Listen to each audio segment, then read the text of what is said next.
ulikuwa sahihi wewe kama mdau wa stand up comedy?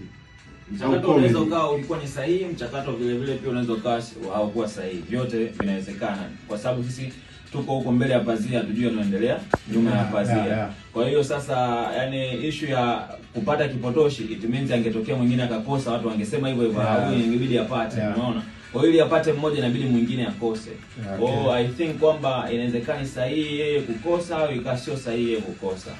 Cha msingi tukubaliane tuna matokeo ambayo yameshatokea, tupambane, tuangalie mwakani. Wakitunyima tena mwakani, hapo ndo sasa tutasema kwa sababu ni kazi ambazo unakuta kwa mfano kama sasa hivi kuna watu ambao ndo wameanza kumjua, wanahisi kama kipotoshi ameanza kuanza jana. Ya kweli nimeona hiyo kitu kwamba lazima kipotoshi yenyewe ndo clip kaanza kuposti sasa hivi. Yani kama vile watu ndo wanaanza kufunguka kumjua, yani huyu jamaa atakuja kuwa noma, hapo kwenye game, yani miaka hivi unaona kabisa ni kwamba kuna watu walikuwa wamfuatilia. Sasa nafikiri sasa hivi watu wameanza kumpa attention kubwa sana. Kwa hiyo nafikiri mwakani atakuwa na mwaka mzuri zaidi kuliko mwaka huu. Basi tulikuwa na hayo, mimi na Rich Kama hapa lakini pia naye ni mdau wa michezo ya Ulaya. Kwa hiyo kwenye lisa langu hili la mwisho nitamwambia hapa ichambue timu yake ya Arsenal, maana huyu ni shabiki lia wa Arsenal.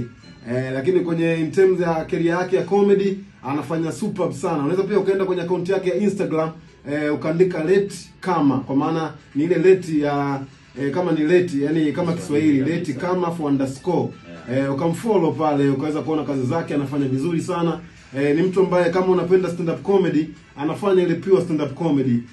Kwa maana hata anapotengeneza material yake, anavyoyadeliver yuko superb sana. Kwa hiyo ni wakati sahihi kweli ya kufuatilia na kusupporti vijana wenzetu ambao wanafanya hizi kazi. Basi mimi kwa hapa tutapata break fupi, tutaporejea mimi na Rich Kama tutakuchambulia bwana matokeo ya FA Cup ambayo yanaendelea huko, lakini timu yake ilikuwa ipo ya Arsenal, ila mimi nitamuuliza Arsenal kwa nini msimu wa 3 mfululizo wanamaliza nafasi ya pili? Ina maana hiyo ni treble ya second position finishing kwa misimu mitatu, na anakoga na mbwembwe huyo kwenye status.